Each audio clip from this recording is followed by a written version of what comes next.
What's up, guys? Welcome back to the pod. I'm Alex. I'm Brandon. And this is Two Nerds in the Universe, where we do in-depth discussion of all things nerdy and give you opinions nobody asked for. Today we have a whole bunch of cool stuff that we want to talk about, but before we get into that, here's a message from our sponsor. This episode is brought to you by Leal Insurance Services.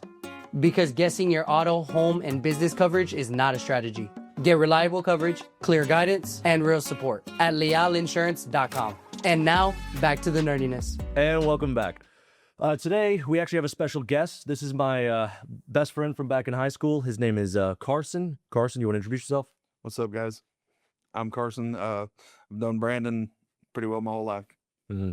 This guy used to drive past me all the time when I was when we were going to football practice early in the morning. Yeah. It was raining. I wouldn't let you in my car either. Yeah. But, ew, you know? Yeah, he's probably driving like varsity guys. They see JV guys walking. They're like, we're not going to pick up JV guys. Is that No, a not at all. second? Oh, God. Third string? Mm-mm. Dude, he couldn't even keep the bench for him. Goodness. But no, real talk, he is actually one of my closest friends. He's been a brother to me for years, so definitely happy to have you on here. Yeah, very Yes, honored. sir. Thank y'all. Absolutely. Speaking of my boy, The Boys, season 5 trailer just dropped. I think that's super duper cool. I've loved The Boys since like episode 1. Since first it came out. Episode 1, when A-Train runs into that woman, and you don't see that coming. And here we go. Like, it's just, that's how the show starts. Yeah. Oh my gosh, dude! Like it drops it. What I love about The Boys is the fact that it is legit a how do you say it? It's like a realistic perspective of what life would be like if people had superhuman powers. And what do you like to say was one of your favorite quotes when it comes to art and life? Art imitates life. 100%. That's exactly what It's 100% what that does. So for anybody that hasn't seen the show, The Boys on Amazon, right? Amazon, I don't want to butcher that. It's on Amazon. Basically, it's our world today, what superheroes would be like, one, if they cared about their image, they cared about their fame, and they cared about social media and making money and sponsors, Politics. everything, politics bleeding heavily into your everyday superhero life routine. It even comes with corporations that own superheroes, tell them what to do, like Fortune 500 companies and things like that. So that is The Boys, and it is the most uncensored superhero TV show I think you'll ever see, far more than even Invincible. And that's Invincible compared to The Boys is like rated G. 100%.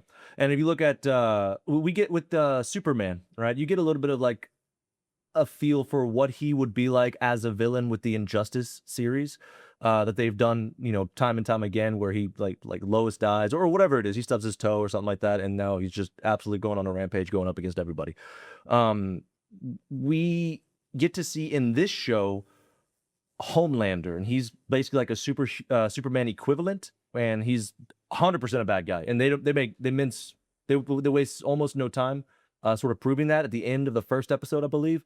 You see, like, you spend the first episode of season 1, episode 1, feeling like, okay, this guy's Superman. He's like cares about the good and all that stuff. But the mask sort of like comes off near the end. He's like, oh shoot, he just killed somebody. Yeah. Like, and he didn't care about it. He didn't blink. The worst thing when it comes to Homelander is because not only the image he gives off is that he's a hero, but like behind the scenes, he's a villain. I don't know what's worse. Yeah. Like, the fact that you use your image to get what you want, but you blackmail people in the process.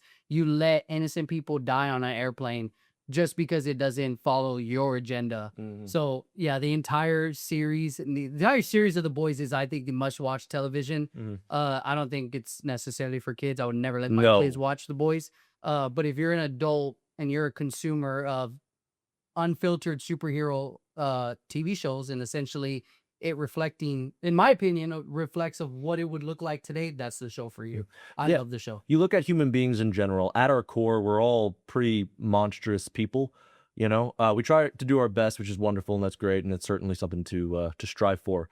But as the old saying goes, absolute power corrupts absolutely. You give a normal human being godlike powers, and they will abuse it over time. I mean, maybe at first they're like, you know what, let's save, the cat falling out of a tree, but over time they're going to twist, they're going to justify some of their actions, and eventually what's the saying from Batman? Harvey Dent says it, You either die a hero or live long enough to see yourself become a villain. Absolutely. And you see that a lot with the show. Season 5 trailer just came out, and we're seeing a lot of cool people come in. Jared Padalecki from Supernatural is coming in. I still haven't seen the trailer. Will you try it? No, I don't do trailers. You're not going to see it at all. No, I think the only trailers, not even I think, this is true. The only trailers I do watch are Marvel. Mhm. It's Marvel or DC. I Or will watch the Dune. trailer because I don't want to be left. I'm not watching Dune trailer. Okay. But those are generally is what everybody's talking about. I just don't want to be left out when it comes to Marvel or DC. So I will watch those trailers. But every other trailer I won't watch. I just want to go and just be amazed. And I've never seen any scene yet. You know what I mean? I don't want to be ruined. Same thing as The Boys. But I'm so excited for The Boys, bro. Like, I think season 5 I think this is the last season, isn't it? It is. Compound V is the primary thing that gives them superpowers, and this is the 5th season. Roman numeral 5 is a V. So so obviously that's not the reason why they're making it the last season, but I just think that's really cool little Easter egg sort of thing. It's season 5, season V. That's really cool. And underneath it, they do say the final season. Yeah. So I don't know how it's gonna end. Hopefully. You know me, I love justice being done. I love happy endings, so hopefully Homelander gets his comeuppance. There's no happy ending in this show. You think so? No, there's no way you watch this show and there's gonna be a happy ending. They've gone away with the idea that there is a hero and there is a villain, because even the heroes in this show are twisting justice whenever it is necessary and whenever it's convenient for them. This one show throws away every a connotation that you have of a superhero and there being a hero and being a villain, because there isn't a clear-cut hero. What would you say? Butcher is the hero? No, I'm the real hero. All right. Yeah, there's no real hero, there's no real villain. But I would think Homelander's done so much great acting with the scenes that he's done that I would even go as far as to say, off of everything that I've consumed, and I've been consuming, the superhero industry my entire life, but like movies more so and TV shows. Homelander, with everything that he's done, has to be a top 10 villain of all time. Just off of this show. Obviously, and the only thing we have is this show, this comics too, but this show is what we've seen for the most part. He's exceptional, and he is the best part of that show. Well, maybe you have a point. Maybe it really won't have like a happy ending, but at the very least, I hope that Homelander himself gets his comeuppance and absolutely gets wrecked somehow, some way, whether it be from Billy Butcher or not. Either way, so super excited for season 5 of The Boys to come out. We'll talk more about that as new information comes out. But today we are twisting it up a little bit, going back. We've done this like once or twice before. Yeah. I'm actually kind of excited to see this. We're talking about Michael Jordan and LeBron James. All right. Who is the greatest basketball player out of the two of them? All right.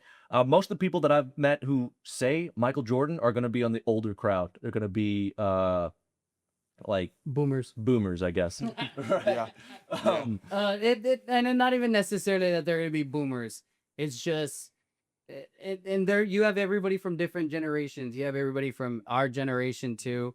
Man sitting right next to us, who is a Jordan fan, and that's not to say that I'm not a Jordan fan. I can acknowledge that he is on Mount Rushmore, and if that doesn't make sense, it's just the 4 greats. When they refer to Mount Rushmore, it's of that specific topic. So if we were to say Mount Rushmore of acting, you could say like Denzel, Leonardo DiCaprio, Daniel Day-Lewis, stuff like that. In this case, when it comes to the NBA, I have Jordan on Mount Rushmore. So that's me acknowledging, before we get into the nitty-gritty, Jordan is on the upper echelon. Absolutely. I just think LeBron's a little bit higher. So, luckily, my best friend here, he is an old soul, so he doesn't have to be a boomer to like Michael Definitely Jordan, not a like he boomer. said. Yeah. How are you? 27. Yeah. Okay. See, 27. so we're the same. He's all within us, our generation, and he definitely. Would you say that you love Michael Jordan as a basketball player? Yes. Now, if you're going to compare like the two as people, I don't think there's any comparison. Michael Jordan is ruthless, but yeah.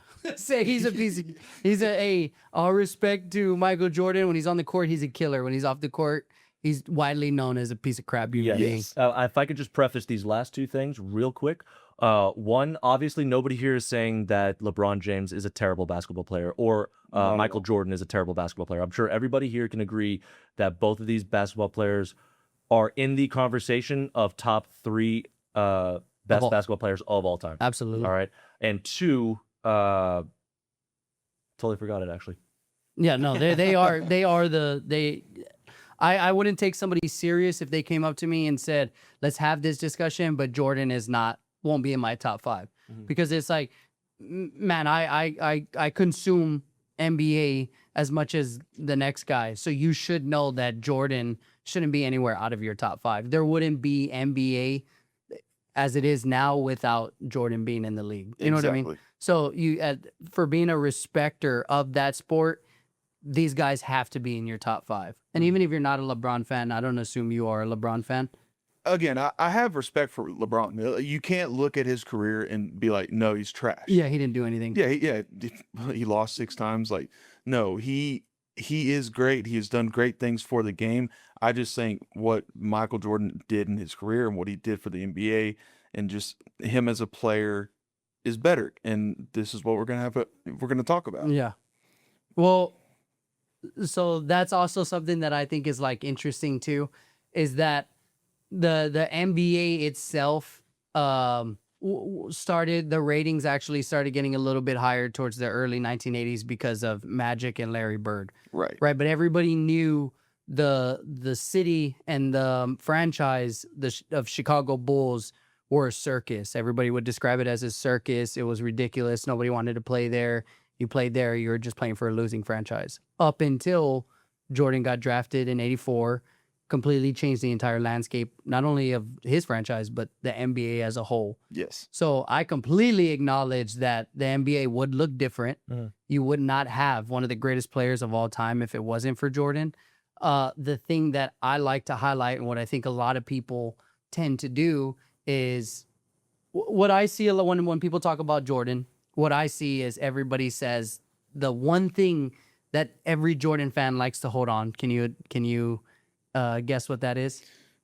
What, probably undefeated in the finals? Undefeated in the finals. He's And that's never a lost in big the key, finals. but it's not the whole thing. No, I understand. That's what I hear everybody say. That's the one thing as a LeBron fan and a consumer of the sport.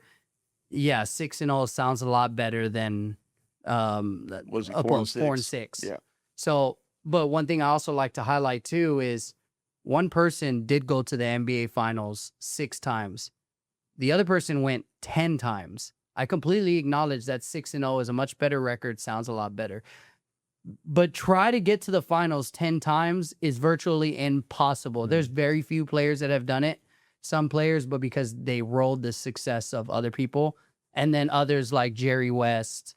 I think Jerry West even was like 1 for 9, or Wilt Chamberlain. But that's how far you got to go back just to find people that have been to the finals as much as LeBron has. And I would like to highlight at those times, Jerry West and Wilt Chamberlain, they weren't playing in an NBA league of 30 teams.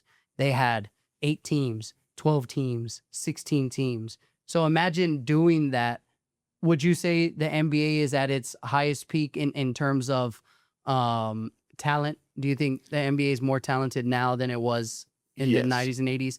So that's another thing is, as talented as the NBA has gotten to at this point, there's a player at this point of modern NBA that has gone to the finals 10 times.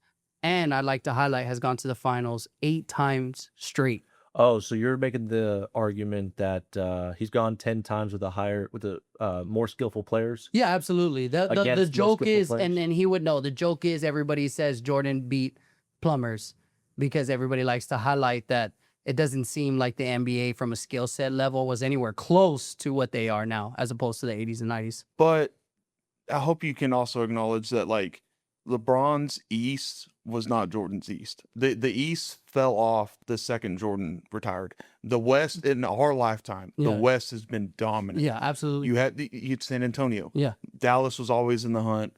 Like, you had the Lakers, Kobe's Lakers. Does it not throw you off? Yes, you are right. The West has been predominantly dominant most of the time. So it's easier to walk through the East and get to that. With him being as great of a player as he is, not even having some of the best teams. Yeah. Like, does it not throw you off that when Jordan retired, in 92, what is it, Which 94, time? 95. Yeah. Chicago the following year, the same constructed team lost a handful of games less. So it stands to reason, like, hey, you know what? He is the best player in the NBA. But when you left, your team was just fine. You also have arguably the greatest coach of all time. Okay, yeah. No, and a coach plays a big part. Yes. It's just when LeBron leaves the team, they're the lottery pick. They are like the number one pick the following year. When Jordan left, his team was fine. Well, he also blows up rosters and he makes moves that he wants Oh, to absolutely. make sure. Where Jordan was not that kind of No, person. well, Jordan only He played also, with and one one of the team. greatest GMs of all time with Jordan. Yeah, 100%. They knew how to build a team. They had a great coach. It seemed like their system was already set. Whether Jordan was there or not, they knew the players they were going to have. They knew the system that was implemented. That was going to carry them with Right. or without Jordan. But that sounds a little crazy to say. If this is the greatest player of all time and he is not playing within our team, we're still going to go to the playoffs. I think they even lost in the second round. So Yeah. you still won a playoff series without this player. Do you think when LeBron had left the team, do you think that same team could still make it to the second round? Depends. Say Kyrie doesn't leave Cleveland. He doesn't go to Boston. Yeah, in 2017. I think it was. I think Kyrie could get them to the playoffs. You think so? Yeah. Kyrie's special, bro. Oh yeah. Offensively, absolutely. And For a that's one thing leader, that's the only thing that's tough that people question. You have Scottie Pippen on that team. I'm not a huge Scottie fan. I respect his game. Yeah. He is important to this whole thing. But you still have a Hall of Fame basketball player. LeBron leaves Cleveland, and it's nobody. Yeah, there's nobody left. Yeah. I mean, But what's also crazy is that was the same team that he took to the playoffs yes. the previous year. So what's nuts to me, and this is what I was saying, I'll make it very clear of what I'm trying to argue. Do I think LeBron is ever a better scorer than Jordan at any point in their career? Absolutely not. That's even noting that LeBron is 6'8", 250, 60 pounds easily coming into your season. For a player to be that size, that strong, that fast, I don't even think he's a better scorer than a 6'6", 215 guy. That's crazy to say, too. You understand what I'm saying from an athletic standpoint. That's nuts. But if I am seeing an entire NBA player as a whole at any point in their career, 2013 LeBron James on the Miami Heat, I think is without a doubt, clear-cut, the greatest player you've ever watched from an entire standpoint of everything that they do, from being a leader, scoring, facilitating, rebound, defense. And we won't ever sit here and say, oh, Jordan was a great defender because he was like a 9-10 time defensive first team. I was about to say he has more accolades on defense than No, LeBron absolutely. No, absolutely. He definitely does. The thing that is a little that I can't look past is that Jordan also played on a team with Horace Grant, Scottie Pippen, Dennis Rodman, Dylan Harper. Like, he's had so many great defensive pieces around him, and that's plus what they had. They put a lot of emphasis and effort in. You know what I mean? In the 90s, it was all defense. Right. So when I think about LeBron's teams, I don't really see a guy that's like, hey, who's gonna on your team, on LeBron's team, who's gonna be that defensive stopper? You know what I mean? I always feel like they just told LeBron, hey, you got to guard the best guy. But at the same time that you got to guard the best guy, we need you to average 28, 12, and 8 in order for us to win. You know what I mean? Like, they just asked so much from LeBron that I think on both sides of the ball, he couldn't put everything in on defense because you've asked him to be the engine on offense. So I completely acknowledge that Jordan is the greatest scorer probably of all time. I don't even think LeBron is going to be a second. I think that would be like Kobe, Kevin Durant. Like, I think guys, Steph Curry. Shooter, probably. No, but that's, Steph, is widely regarded as the greatest shooter. But offensively, I think that'd be more Kobe. That'd be more Kevin Durant. Yeah. Closer to Jordan. Jordan was just insane offense. There's nothing he couldn't do offensively. Absolutely. When it's like, hey, you know what? Game on the line, 5 seconds left. I want one guy to have the ball. You're going to go Jordan. And he's not even going to give you the option. He's going to take the ball. Do you think that's a little nuts? Just for a little side question, if your coach is drawing up a play and using Jordan as a decoy to get the ball to somebody else, and Jordan would say, no, I'm getting the ball. Do you think that's a little nuts? Do you appreciate that sort of attitude that's like, either we win or we lose on my shoulders? it's not going to be on anybody else's. I do, because but that's also the psychopath that Michael Jordan is. Yeah. So like before this, and just I watched the Last Dance documentary. Yeah. I've seen it 5 times in the last 6 years. Like I love it, not just because I'm a Jordan fan. I think it's a great production. Documentary. It's amazing. If you have not Unseen seen it, you footage. need to watch it. Yeah. But there's a part when Jordan retired in that 94-95 stretch that they're in the playoffs and it's a game-winning situation. They make the shot, they win the game. Phil does not want to go with Scottie Pippen. Scottie is the best player on that team, but he knows he doesn't give them the best chance to win. Yeah. And it upsets Scottie so much that he doesn't even want to go out there and be a decoy. And what I'm saying is Michael would never give you that option. He's just that crazy. He's that confident. He wants to have that he wants to have that ball. Win or lose, makes it or not, he's going to go for it. So the difference with LeBron and the difference with Jordan is that you have 8 seconds on the clock, right? We could even keep it 5, but you have a certain amount of time on the clock. Both of them are going to have the ball in their hands. Now, yeah, 100%. Kyrie's 3. Okay, well, we could do the same thing with Steve Kerr. We could do the same thing with other guys that You're right. that hit a 3. You know what I mean? Because they like to say Ray Allen saved He did. LeBron. Okay, but we can't do that because Steve Kerr has done that.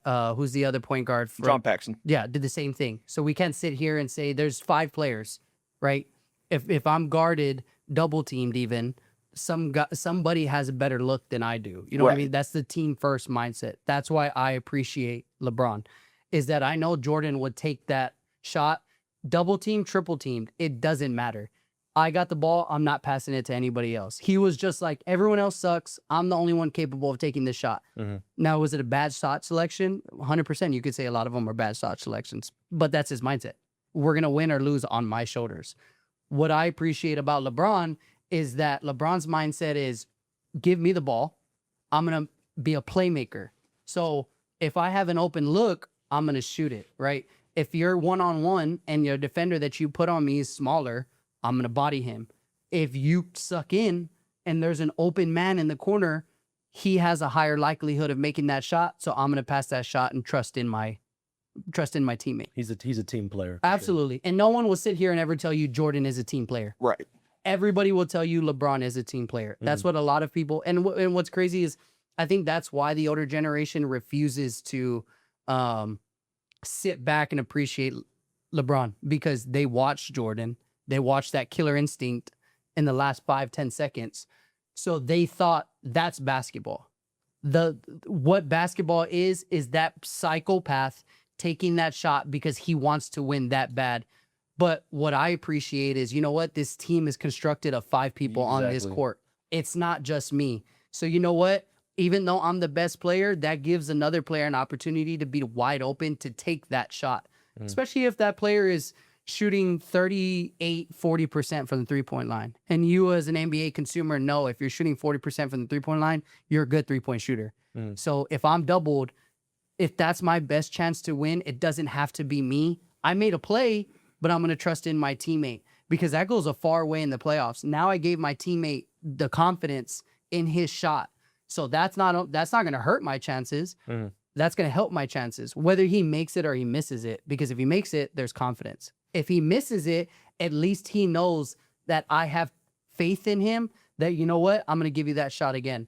And there's so many times LeBron has done that. You miss a game winner, he'll tell you, keep your head up. Next game, I'm going to pass the exact same ball too. It works both ways, though. 6 championships for Michael. And I think we can all sit here and say, well, while there's obviously 5 people there, the majority of that is on him. That means he won 6 championships. You know, LeBron, he's won how many with 4 with the team? I don't know. It's just like skill wise. What are we saying? What does that convey? We're looking at skill wise. Would you say Jordan is more skilled? I wouldn't say Jordan is more skilled just because of the athletic capabilities that LeBron has over pretty much anybody. I think LeBron is the most skilled athlete when it comes to, I mean, 6'8". You're talking 6'8" when he was with Miami, and that's what I argue is the greatest player that I've seen in a single year. He was 285 pounds at 6'8", and he can run. If you watch him, they don't really do it in basketball like they do in football, but I guarantee you LeBron that year could probably hit a 4.5 40. And if nobody really knows what that means NFL speed fast. Right. 4.5 is incredibly hard to do. I think very few humans can ever hit a 4.5. But imagine doing that at 6'8", 285 pounds. I just think that is what tends to rub off on me when I think about a skilled aspect of your game. See, you can't argue that LeBron isn't. He probably is more athletically gifted. It's like you said, he's bigger, everything like that. I'm smarter. I'm stronger. But like I'm I said better. again, there's nothing that Jordan couldn't do. If he was in today's world, he'd have a bag. He would be able to do all these kind of crazy dribbles. That's a cool statement. In today's world, he's Devin Booker. No. He's Devin Booker in today's not even- world. Explain not it. He's even got saying. a nasty midi. Devin Booker has a nasty He midi. does. Great handles. Devin Booker has great handles. He's a leader. Devin Booker, I do think, is a leader. I'm not sitting here saying to the same extent. Right. I do think Jordan is a Better leader. uh, No, what? I don't even want to say a better leader. I think he's a better. I apologize. Let me retract my statement. I think he has more of a killer mindset that nobody really has. Maybe Anthony Edwards. I was gonna say Anthony Edwards. So, but the only reason that I have that gives me difficulty to say Anthony Edwards is because Anthony Edwards has a 3-point shot. Michael You're Jordan saying, does. You saying he wouldn't develop that? Okay, so then that's different. So then this is what comes into this is then if Jordan played today, oh well, he would have just developed a 3-point shot and been Anthony Edwards. So then let's do vice versa. If LeBron was in the 90s, what do you think? Do you think he's the same or you think he's less? So I would say he's probably less because he would be more like I think offensively he'd be more like Scottie Pippen. He would just be a driver. He'd drive. He'd be a great defensive player. So do you think athletes are bigger, stronger, faster now? Not bigger. If I could chime in here, I thought not knowing much about this, I figured putting them in their respective time periods would definitely be bad for both of them. I feel like Michael Jordan would get a lot of fouls, like would cause a lot of fouls. I mean, and Yeah, absolutely. LeBron would All- just all I be would- benched immediately because of how how many times he gets and it's like foul. Well, this is what I was trying to highlight is that if you put them in different eras, assuming they didn't grow up in that era, you just grab peak Jordan in 95, 96, right? Say that is peak Jordan, and you drop him into today's league. He's a bucket getter, right? Right. He's probably giving you 30. He might average 50. Let's be honest. No, It's so much easier to score today. it is because you get fouled. They'll call every foul. And that's what I'm saying. He So played absolutely, in free the throws- roughest era, one of the roughest eras of NBA, and was still averaging 35, almost 40 one season. Yeah, no, and I think even in a season, I think he averaged like 35, 36 And points. that's what I'm saying. Like he Yeah. would get 50. And again, he doesn't care about his teammates. He No. just wants to win. Okay, so then also too, that's a good question to ask. I don't dispute that he wouldn't average 30 plus. I definitely think he could. Do you think he can get his team as far playing that same game that it was in the 90s?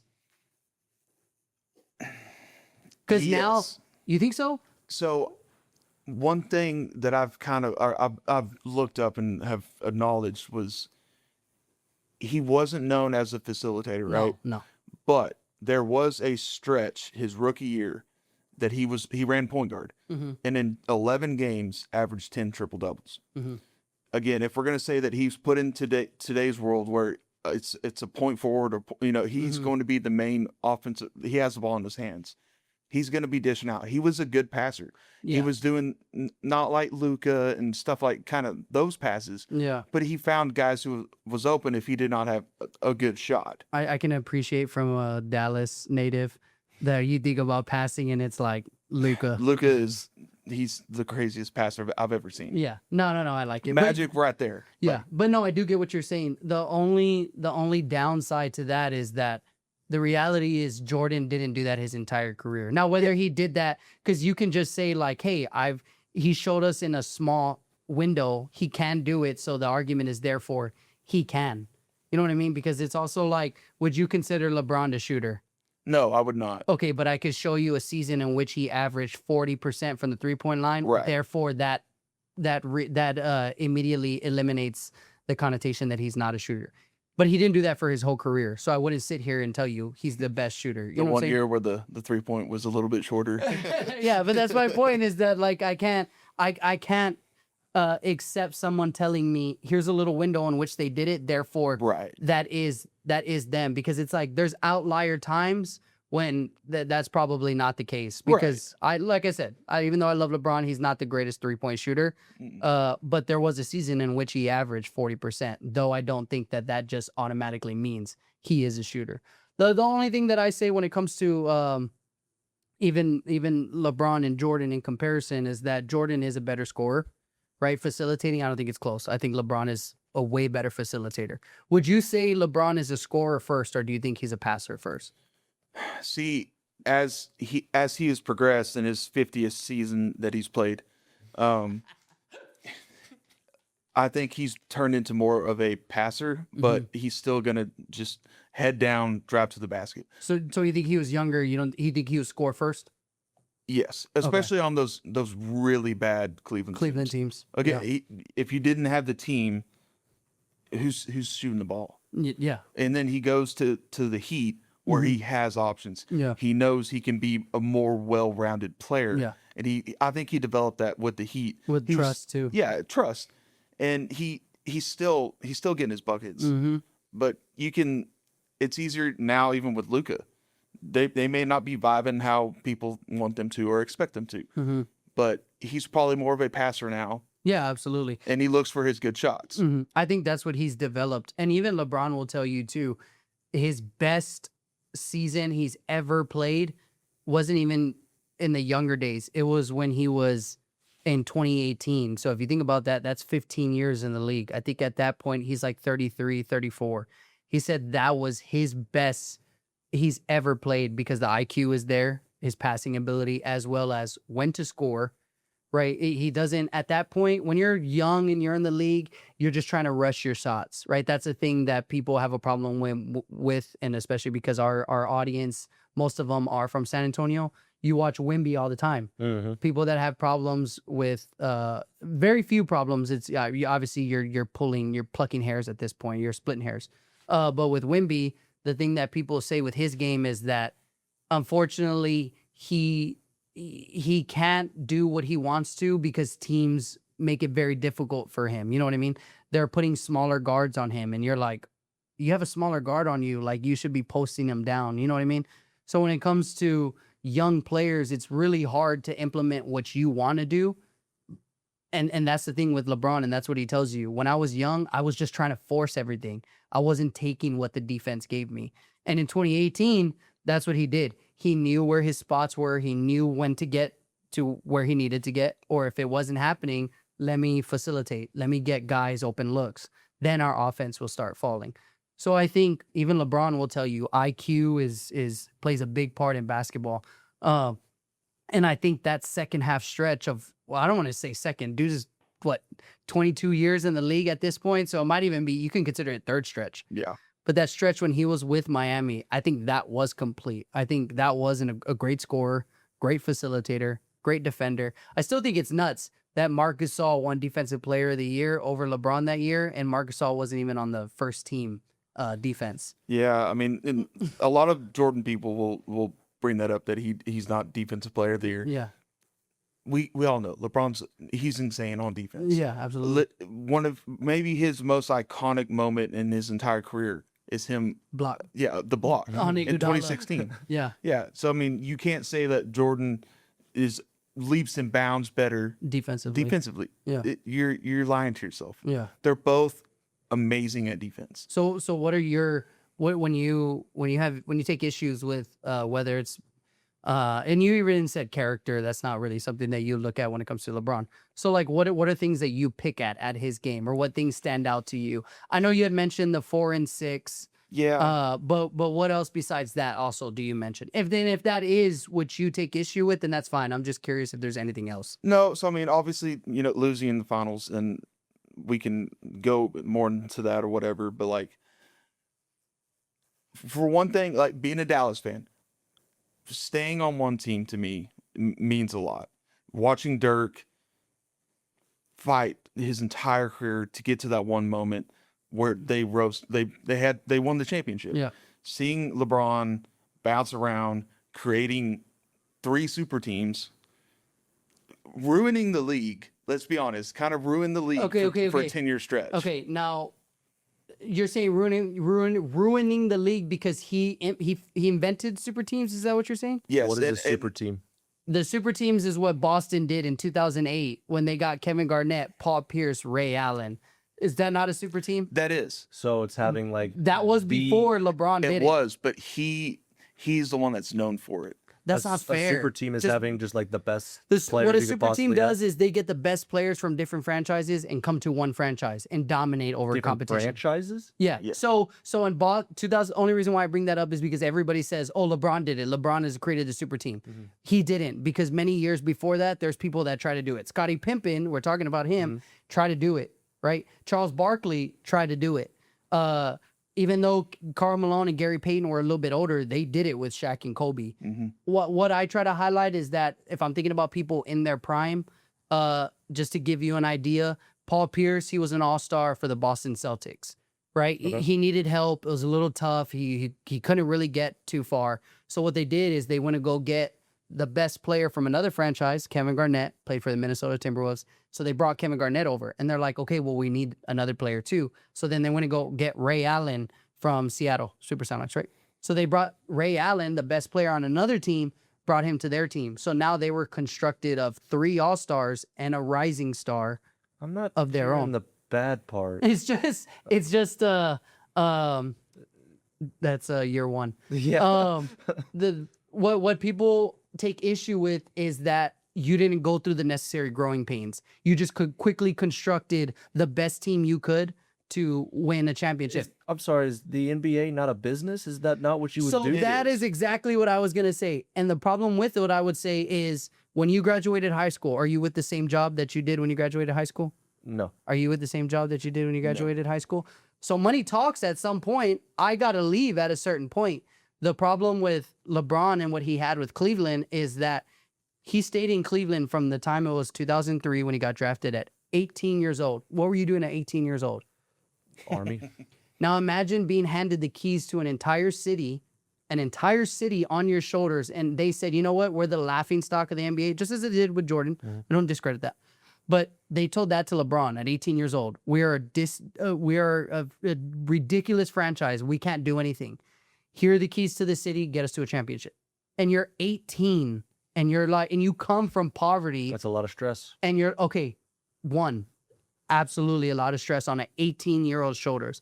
My little brother is 17. He can't even make Alfredo. Now he's turning 18 in October. Imagine giving him, first of all, LeBron at 17 too, our age, we would know. And maybe even a better example would be our parents. But LeBron at 17 was an icon in basketball, even before he got to the NBA. I think I remember. He couldn't go anywhere without paparazzi. 16, 17 years old. So the lights have been on this kid his entire life. Yeah, so it's not like a random, 17, 18-year-old. No, obviously it's a gamble regardless. But imagine having to have to go through that as a kid. You know what I mean? The thing that I like to highlight is that you let Jordan grow into his own. You just sat back and watched him become great. The problem with Jordan is that, the problem with LeBron is that you never let him be great, because the entire time, everything he did, either Jordan did that first or Jordan wouldn't have done that. Like, you never let him grow into his own.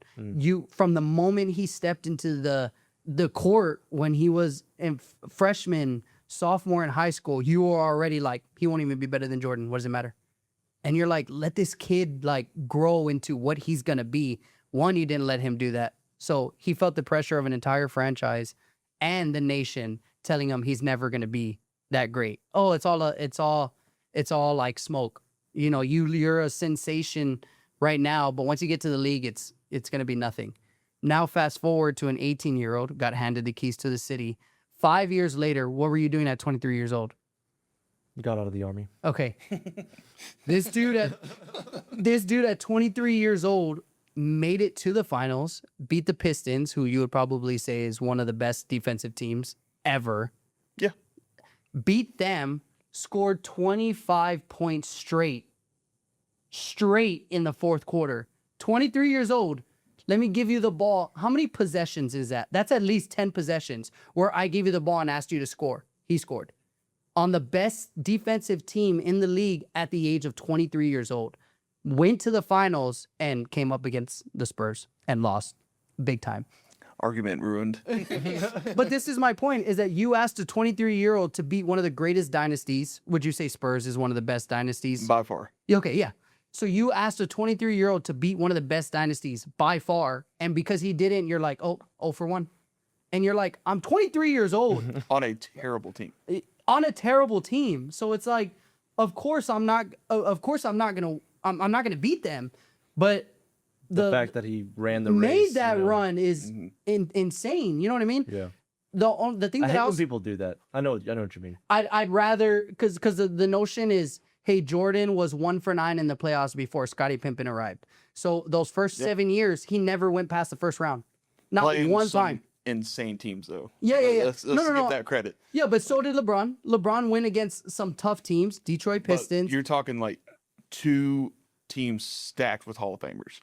I don't know if you're talking gonna about the Boston Celtics. Are you the friend of Celtics and the Pistons. Yeah, okay, so yes. I don't want to lose that real quick. What I'm just trying to highlight is that Jordan never made it past the first round in those first 7 years. LeBron made it well past the first round in the finals by that time. So the idea is like, I'd rather lose in the first round than lose in the finals.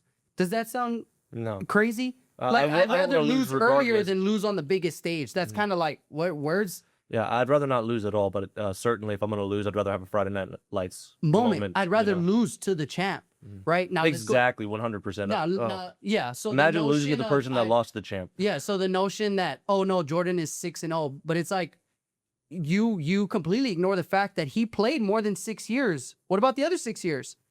He only made it to the finals 6 times, which he never lost. That's a great testament to his career.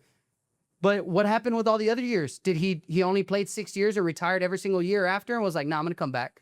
No, he played from 84. Then he missed out on 2 years because he retired. Then I think he retired another 2 years, came back, played for the Wizards. So Yeah, those don't count. I think, yeah. But what's crazy is those don't count because Jordan was old already, right? No, I'm Like, just it's saying, like, if you're really gonna debate Jordan, you're not really gonna talk about that. And you know what's he's still good. Yeah. He still had good seasons, but like, But you know what's crazy? Compare what Jordan was doing in Washington at the age of like 38, 39, 38. and look at what LeBron is doing at 38, 39. And but It's not even Night and day. close. But you Yeah, have absolutely. completely different ways of training nowadays. You have different health. He is like Tom Brady in the aspect of he knows exactly what he has to put into his body to maintain what he's doing. And at that And load age, management. Yeah. LeBron has not played near as many like 82 Minutes. games and minutes that what Jordan was doing. Granted, LeBron is again in his 22nd, 23rd season Yeah, right now. he's played the most minutes by any NBA player ever. Most points by any NBA Because player of ever. longevity. Because of He took care of his body. But that's Well, like I've always said if you can do more with less, you're better. But in regards to an athletic standpoint, we tune in to see the greatest athletes do like amazing things. yeah. Yes. So certainly as time progresses, the year 2030, 2040, 2050, 2175, I mean, years from now, I'm sure health will skyrocket even more and we'll be able to unlock different parts of human activity that we haven't even touched on now with the time that we're in now.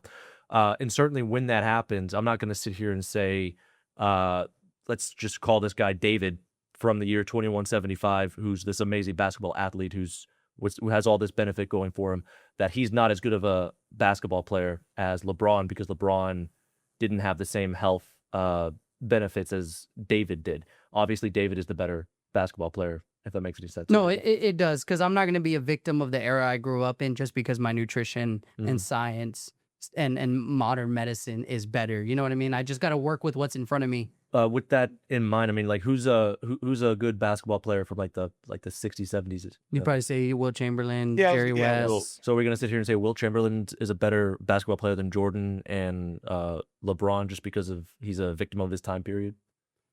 No, you wouldn't. Nobody would ever. I mean, maybe your grandparents might say Will Chamberlain is the greatest because that's who they watched. Like if he was here in 2026 in his prime, that he'd be just as like no, like I don't think so. No, I don't think so. I don't.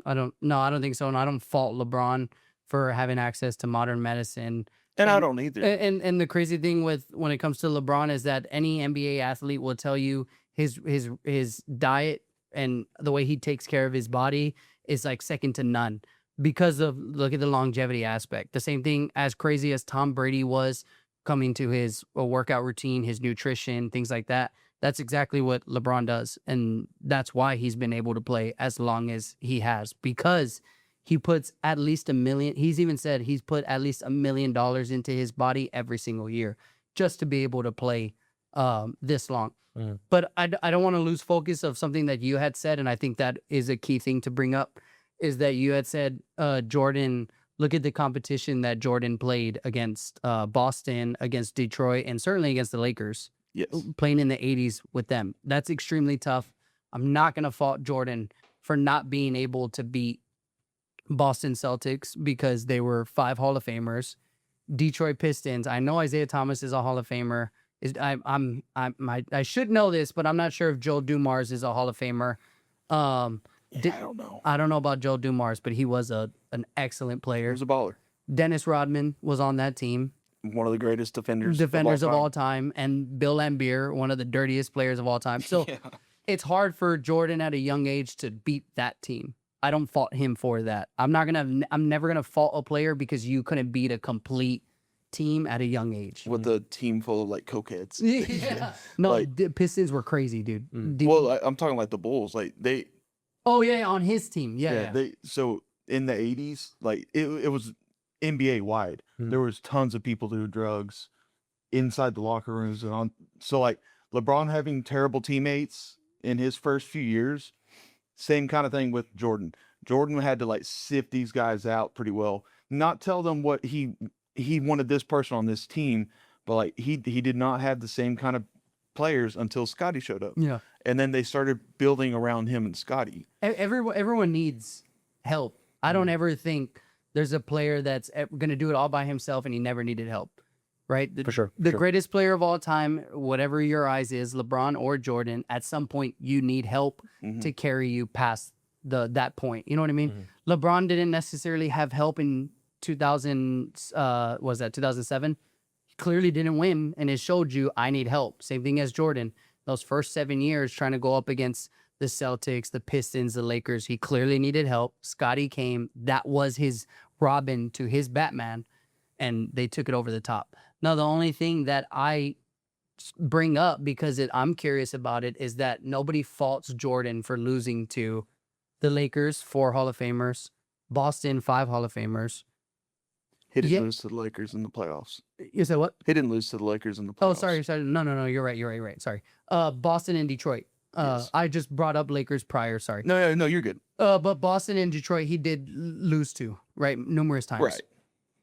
The only thing that I kind of bring up the question is we give Jordan a pass for not being able to overcome that many Hall of Famers, but we don't do the same for LeBron when he went up against the Warriors with Kevin Durant, Stephen Curry, Klay Thompson, Draymond Green, and Andre Iguodala. You know what I'm saying? Super teams that he helped form, yes. He didn't. Okay, so if you want to talk about question the super team that he formed in 2010, 2011, you being a Dallas Mavericks fan clearly Yes. know what that was. The greatest ever, yes. That's fine. That's fine. I won't argue that it was a beautiful run In my opinion, the greatest championship run in the NBA. led by Dirk. No. I'm not going to deny that. It's certainly up for debate that is the greatest run of all time. An insane run. Boston Celtics did it in 2008. No, 2008 yes. comes before 2010. So LeBron definitely didn't make the super team. He didn't. But He heavily influenced it.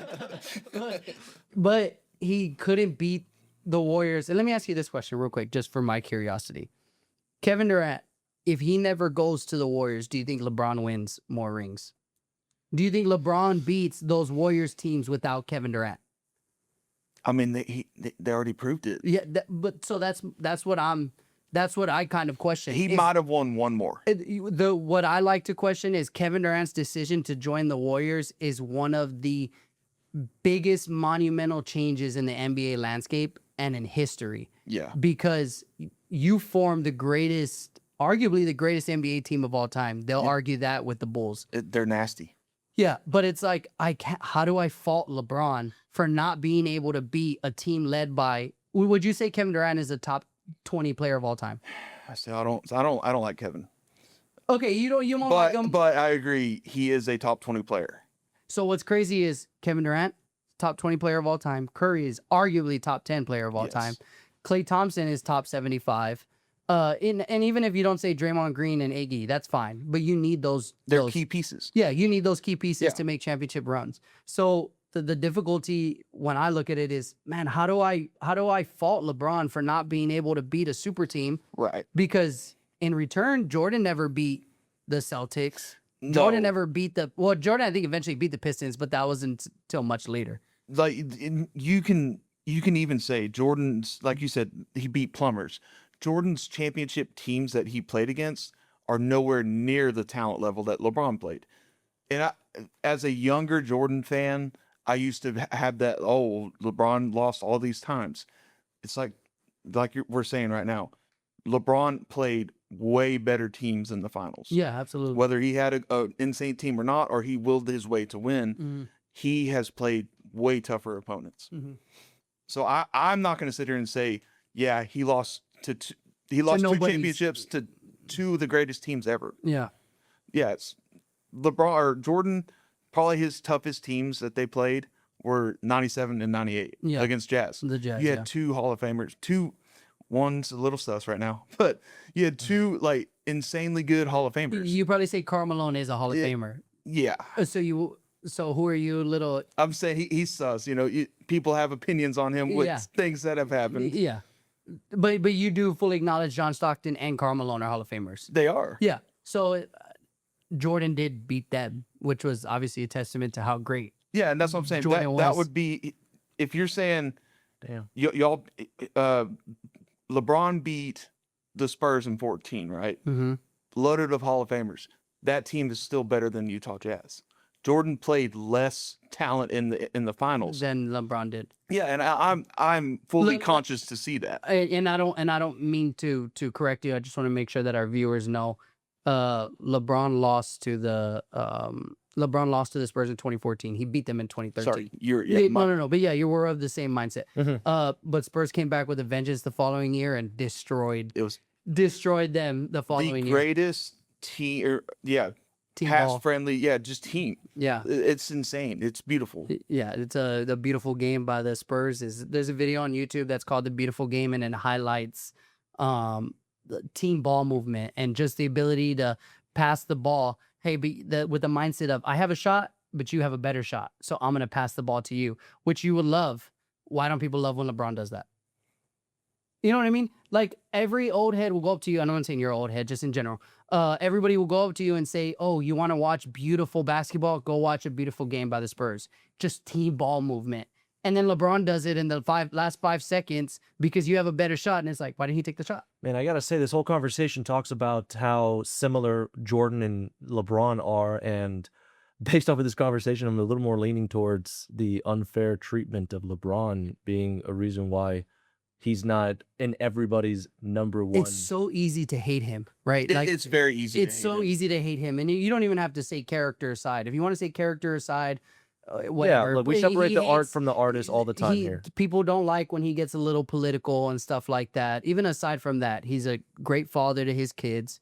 He's never been in headlines for trash anything. You know what I mean? Mm-hmm. It's always seen that he is a family man who loves his family and doesn't do anything negative to bring embarrassment to his family. So you can appreciate that because some athletes get in a whole bunch of mess. Hell, Jordan even got into some mess throughout his career. Yeah, exactly. So I'm not saying anything as far as his character, but what I'm saying is for him himself, people hate that he flops. Right. People hate that he complains to the refs. That's the biggest argument that I have that people have heard against LeBron, that he flops all the time. It's a different ball game, from my understanding. So It yeah, is. go into depth on that. Without going forever down a rabbit hole. What people don't like is flopping. I'm gonna highlight that if you're an NBA fan, you know flopping didn't just get invented when LeBron came into the league. It Yes. has been a thing for many, many years. If you watch NBA before, you know people flop. There's so many videos of the 80s and 90s of people flopping. If you are a fan of the NBA, Vlade Divac, there's so many people that were known for being floppers.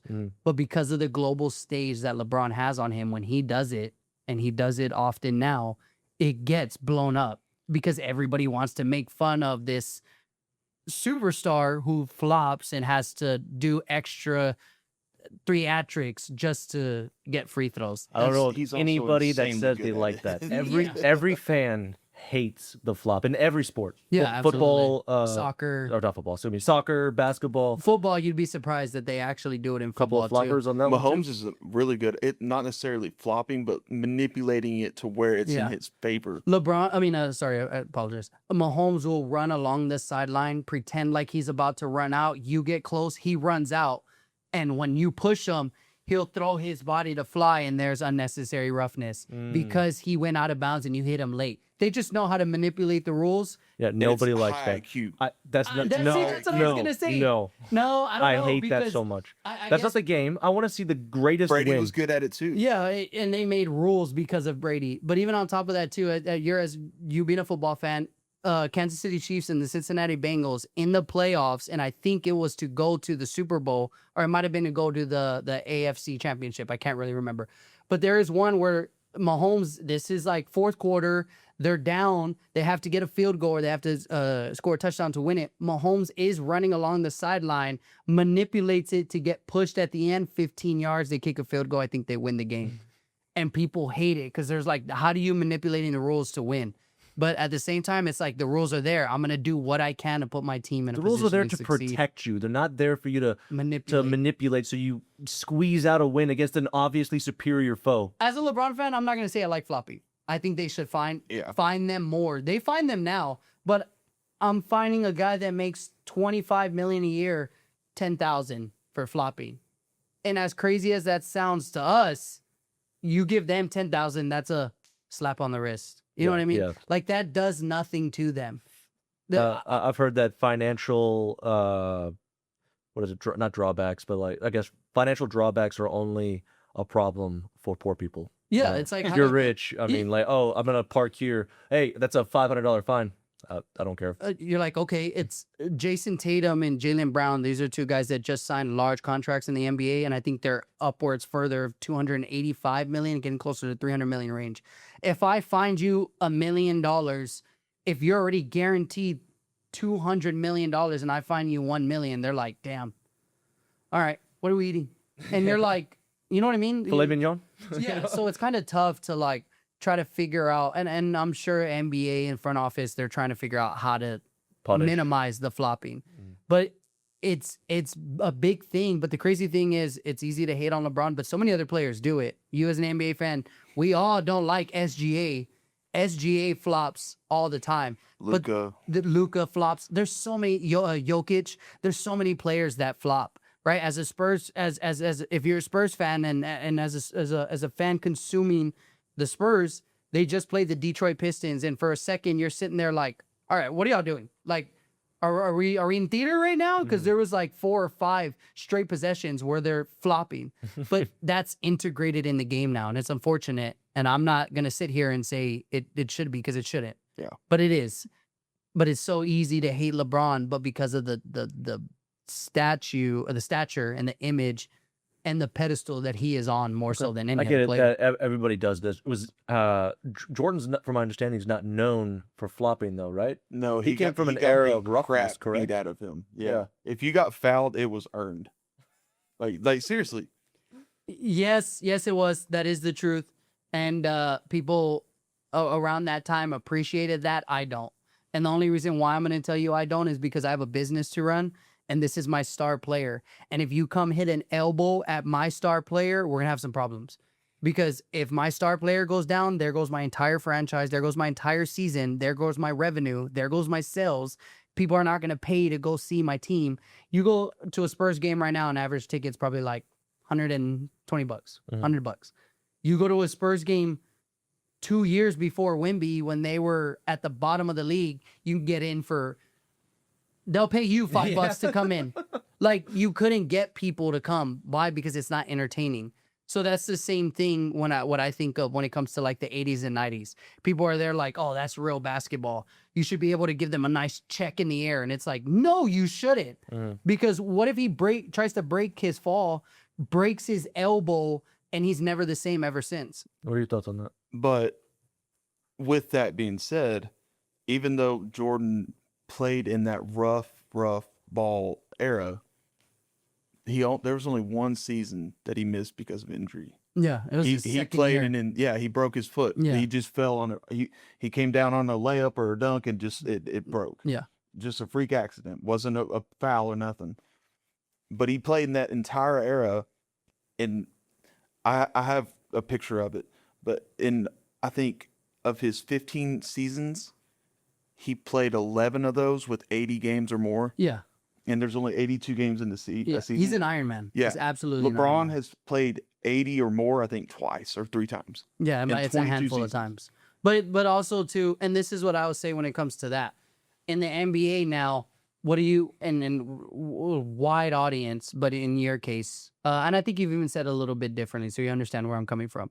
When it comes to basketball now, what is it all about? Like from a fan's perspective? Yes. From a fan's perspective? What is NBA all about? Championships. That's what I'm trying to say. Yeah. Every consumer of the sport, every critic or anything, whatever you want, it's all about championships. So if I'm a player and I'm like, hey, you know what? I get what you're saying. And I challenge the mindset. I'm just trying to get people to understand maybe the point of view. Is like, hey, if all the media and the consumer cares about is championships, why the hell should I go play 82 games? That doesn't matter. All you care about clearly is championships. I can play 82 games for 10 seasons straight, be a 10-time All-Star, 10-time All-Defense, 5-time MVP. This isn't someone specifically. I'm just throwing everything out. But if he doesn't have a championship, what would everybody say? None of those matter. He doesn't have a championship. So it's kind of like you pick and choose what matters and what doesn't. Because if only thing matter is championships, then why do you care if I play 82 games or not? Why do you care if I give my all in the All-Star game? Why do you care if I'm an MVP or not? Because all that matters is championships. So I do highlight, and I don't disregard what you're saying. I do highlight that Jordan is an Iron Man, played so many games. But from the mindset of only thing that matters is championships, what does it matter if I don't play 82 games? What if I play 60 games for 20 years straight, but I have 4 championships? Should it really matter? Yeah, and the whole championship thing, it's aggravating, especially being a Dallas fan. It's But been a your love championship ride. means something. And that's what I'm saying. Like, if Dirk doesn't win that championship, I don't think no one's putting him. Maybe No. I don't even think a top 50 player. He'd probably be in the same level as like James Harden, Damian Lillard, like really good players. Yeah. Offensively, all of them are like, you're not going to say them defensively anything, but offensively, like, hey man, you are a phenom, but you couldn't do it. You couldn't get over the hump. But with that one championship that Dirk won, it solidified him. It means so much. He is a corner piece to the NBA. There is a shot that Dirk does, the one-legged fadeaway. That is it. Like that is Iconic. Dirk's. Yeah, it's iconic. That is his stamp on the NBA. Like that, he will forever be known for that. If he doesn't win that championship, I don't know if it's the same thing. I don't know if he's did it on known a for that. random playoff game. Yeah, and it's stupid because, again, insanely talented player. He changed the big four, a stretch four. Stretch four. Yeah, a 7'1" power forward that could go out to the 3 and drain it from anywhere. Yeah. Now, he didn't play great defense, but that's beside the point. Yeah, but even then, most of the time, too, it's hard to ask your best player on offense to be your best defender. And he played at a time where, even in the 2000s, they surrounded him with defenders. So he didn't necessarily have to be the best defender. And that's hats off to both, I think, Jordan and LeBron. Yes, Jordan did have Rodman, but he only had him for 3 seasons. Yeah, he had Scotty. Would you say, even though I know the accolades are there, Would you say Jordan is a better defender than Scotty? I think, yeah, but you had Scotty, so they did not. Jordan did not have to be that. Mm-hmm. But if Scotty's not there, he's still He still has to the be that. best. Yeah, But what I hate is that you might pick a season or two where you're like, what do you mean LeBron didn't have any defensive help? He had this guy. I can't even think of anybody on Cleveland the first time where he had a defensive guy. dude, there is no one on Cleveland worth mentioning. And then if I think in Miami, if you're talking about their defensive guy, they had a lineup of Mario Chalmers, Dwayne Wade, LeBron, Shane Battier. Shane Battier, you would say, is probably his best perimeter defender player that he's ever played with. But when we look on the other side, we're looking at Scotty. You know what I mean? So it's Yeah. kind of like, man, that's tough. You probably asked more from LeBron on the defensive side just because the lack of defensive talent he had around him as consistently as Jordan did. Okay. You know what I mean? Okay. Little theoretical statement to throw out there. Let's say you have LeBron on one team and Jordan on the other team, and I think we can all agree that they're 10 out of 10 players. Yeah, absolutely. Yeah. They All are right. the So 10 let's out of say 10 everybody else that's on their team, second string, first string, whatever, they're all 5 out of 10 players. Mhm. All right. Who comes out on top in regards to History this? tells you LeBron takes that team further. What do you think? See, to me, that's where I think Jordan's just insane mentality It will take over. will take over. Like, again, Jordan never allowed a game 7 in the finals. Mhm. And again, he played lesser. No, I'm not. Yes. He He's played right. lesser talent, He's right. but he never allowed a game 7. Mhm.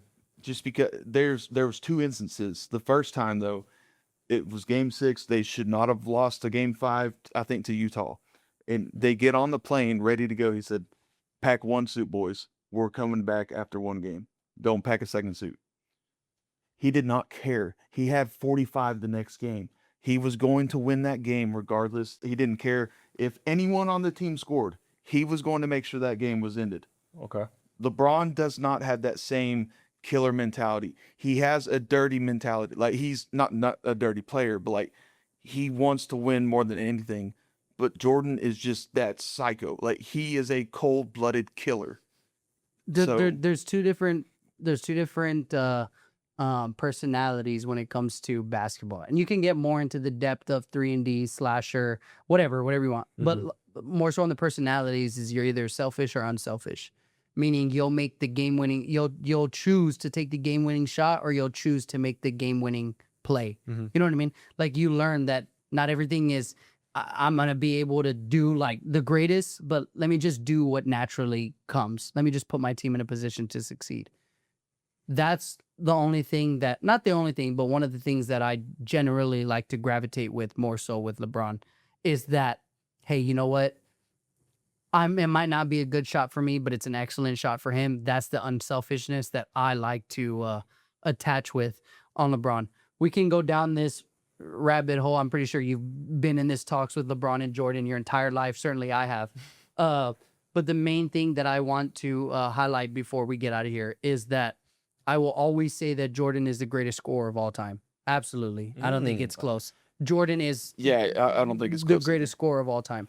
I just think the greatest all-around player when it comes to every aspect of basketball, I think LeBron is better.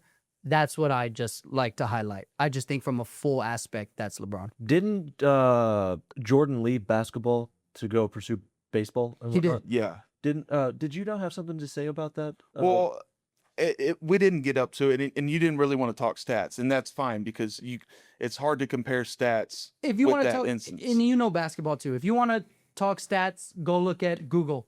Yeah. And there you go. But as a consumer of basketball and a consumer of sports in general, there's much more to the sport than just numbers. Yeah, You know what I mean? Exactly. Don't be a box score fan. Go watch the sport, go learn the sport, be a consumer of it, and you can see that not every game-winning play is on the stat sheet. Well, so I was with him last night, and we were hanging out talking because I didn't know exactly how this was going to go, what directions we were going to take, and I just said that there's LeBron came in at 18, Jordan came in at 21, Yeah. so there's 3 years he had on him. Jordan retired twice. Yeah. And this is a crazy thing to even say, But I looked up Chat GPT. I said, how many points would Jordan have if he had played the same as LeBron? Mhm. And it's Chat GPT. It's just going to go with averages. Yeah. But it said he would have, I think, 49,000 points. Yeah. And that's unreal. That's not going to happen. Yeah. Jordan was, his career average is 32.5 points a game, Mhm. where LeBron, I think, set like either 25 or 27. Yeah. So Jordan he's always going to score. He Yeah. was never not going to not score. Yeah. Death taxes and Jordan hitting 30 is pretty much a given. Yes. Okay. Like he, as he said, an insane scorer, the greatest scorer, offensive scorer you'll probably ever see. You watch it and you're like, wow, that dude that's him. But yeah, it's hard to compare stats. Again, hard to compare eras. Yeah, the eras are completely different. People like to say there's no effort defensively, and although I do acknowledge that they probably don't put as much defensive effort as they did in the 80s and 90s, it's so much harder to guard a team offense in this league now because everybody can shoot threes. So in this case, prior in the 80s and 90s, everybody clogged the paint. There was 4 or 5 people all in the paint, and therefore their defenders were in the paint as well. So you had 10 people all in that general That's area within the 3-point line, right? So it's like, you know what? You know how easy it is to defend once I know one opponent is 5 feet to my right and another opponent is 5 feet to my left. It's pretty easy for transition purposes and being able to rotate. It's much easier defensively. But I'd say hats off to Jordan because he's again an insane finisher. He would also jump over you. Yeah. Like No, that is also a thing to highlight is that even though it was crowded, Jordan was still able to elevate or give you a nice little jelly and make a layup and his whole body contorted. Right. So he was able to do that. The only thing that I highlight and where I was kind of getting at is that the offensive game has expanded so much beyond the paint that now I have to guard 3 people that can shoot 35 feet away. Like, you know what I mean? it's just spread out more. Yeah, it's spread out. So it's you know how before if you blew by me in the 80s, you can blow by me, but once you get 2 steps past me, the nearest defender is going to be right there. But now if you blow past me, the nearest defender is 10 feet away. So now you're on an island. You know what I mean? So it's just it's much tougher to play defense now because 1 through 5, your point guard all the way to your shooting or your center can shoot the 3 ball and probably at a high clip. You know what I mean? Everybody's shooting threes now. And I highlight that athletes are stronger, faster, more elusive, right? So it's like, man, even these centers can move without the ball pretty well. So it's just so much more. The NBA has changed drastically. Eras have changed drastically. Things that they used to highlight and put an emphasis on in the 80s is different than the 90s, different in the 2000s, 2010s, and so on and so forth. So it's really hard to compare eras. But if you want to have that discussion in the debate of LeBron versus Jordan, if you're a stat fan, look at the stats, and you can argue either way, longevity on one side, scoring on the other, whatever you want to do. But in this case, us being consumers of the NBA, we like to see more than just that. You know what I mean? But at least you're not one of those people that I have to argue with of them saying, oh, no, LeBum should not even be in top 10. Because it's like, all right, now you're not even taking the conversation serious. No, and I mean, like I said, I love sports. I love the NBA. I have the utmost respect for LeBron. Yeah. Do I like him in certain areas? No. Probably not. Yeah. But like game respects game. Yeah, absolutely. It's the 2 best to ever do it. Yeah. There's been better or greats before them, but it is hands down the two best to do it. Well, I'm glad I got you, dude, because there's other people that I have to argue that will immediately just say, he's not even top 10. And you're like, okay, well, when you're ready to have a serious discussion, Come back. come back and let's have a serious discussion. But thank you for coming out here, man, and having this talk with us. I do like to highlight that he is from Dallas.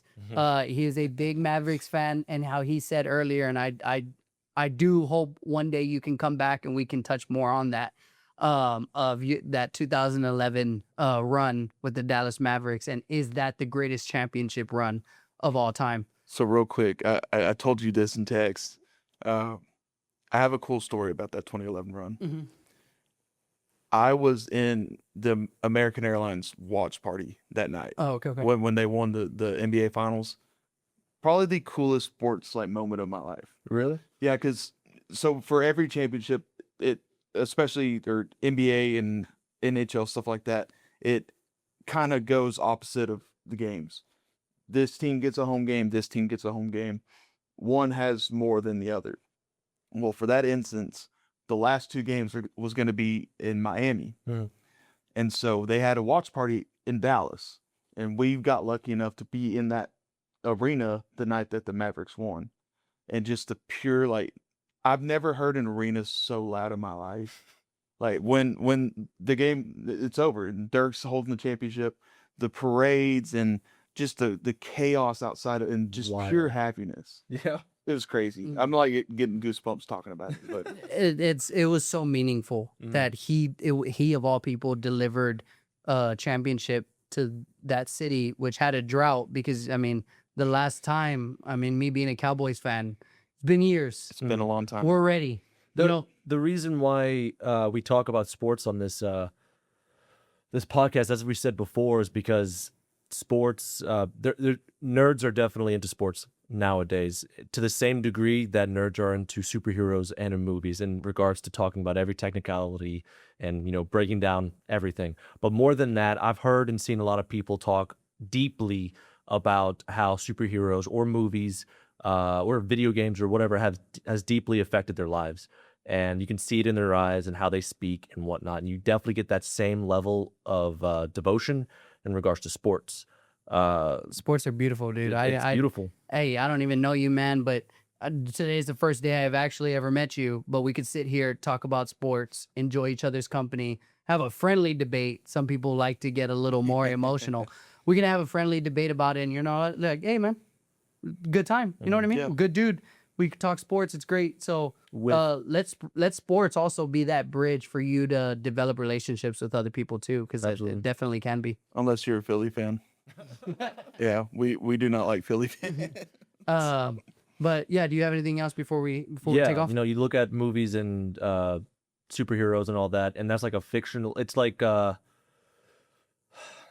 it's that standard of human excellence, you know, and but it's fictional, which is fine because it's something. It can mean something to you. It's an idea that you can strive for. It's an idea that you can love. But with sports, it's just a little more physical. It's a little more. It's here now. It's not fictional. It's nonfiction, and you're able to see the literal peak of human excellence, you know, in front of you. You're able to see the relationships that these basketball players, these football players, these hockey players, etc., have with each other and against their foes. And it truly, we just saw it recently with like NHL, you know, the Olympics and all that stuff. Yeah. Super duper cool. I mean, I'm sure that'll be a movie one day. It will. It will be. It will be. Like stuff like this, it happens all the time, and that's all I gotta say on my last bit is that it absolutely is a beautiful thing, and it affects people in a good way. It definitely does. So if you're not a consumer of sports, jump on. It's a lot of fun. It's a blessing and a curse because when you win, it feels great, but when you lose, it doesn't feel great. And me being a Cowboys fan, you know, it's very true that I've been holding on something my entire life, and I'm ready for it to happen. And you're a Cowboys fan too. Yeah, like again, I'm a guy. I don't like get emotional or cry a lot, but like sports will bring out that emotion. I can watch a movie and I cry. I can talk about the Cowboys winning a Super Bowl and probably tear up. Like I will cry. yeah, I'm going to cry like a If baby. Cowboys win a Super Bowl and I see that trophy being held up, I will cry on my couch like a baby because it has been long and hard years to be a Cowboys fan. But yeah, with that being said, appreciate it, brother, for thank coming you all on very and much. meeting you for the first time, being able to have this talk, discussion friendly as it was. And, you have a lot of sports questions that aren't, or a lot of sports debates that aren't. So thank you for your time, and love to get into a lot of topics, anything nerd topics, as Brandon said. You can go to the in-depth analysis of pretty much any topic, and you are a nerd of that topic. And in this case, I am a consumer of sports, and I like to get down into the nitty-gritty of everything when it comes to NBA, NFL. Unfortunately, I don't consume too much other sports besides those two. Those are the two that make up who I am. So I I'm don't. sure you could talk deeply about UFC or something like that. UFC, yeah, it's probably a close third. Probably would be third. But yeah, no. Not a good fight last night. We can talk more about that, but I love Charles Oliveira, so I'm not going to say anything about that. But thank y'all so much for all y'all do, and all the supports, all the comments, all the likes. We thank you very much. We definitely do read the comments, and I do like to go back and forth with some people on our comments. Stay tuned for something that we're going to be putting out here pretty soon. Me and Brandon are going to try to be doing a live session at some point. Should be within a month, but we're going to be putting some like promotions out there just to promote that. So stay tuned for that. But thank you so much for all that y'all do for our podcast. We greatly appreciate it. We love y'all very much, and we'll see y'all next time. Later, nerds.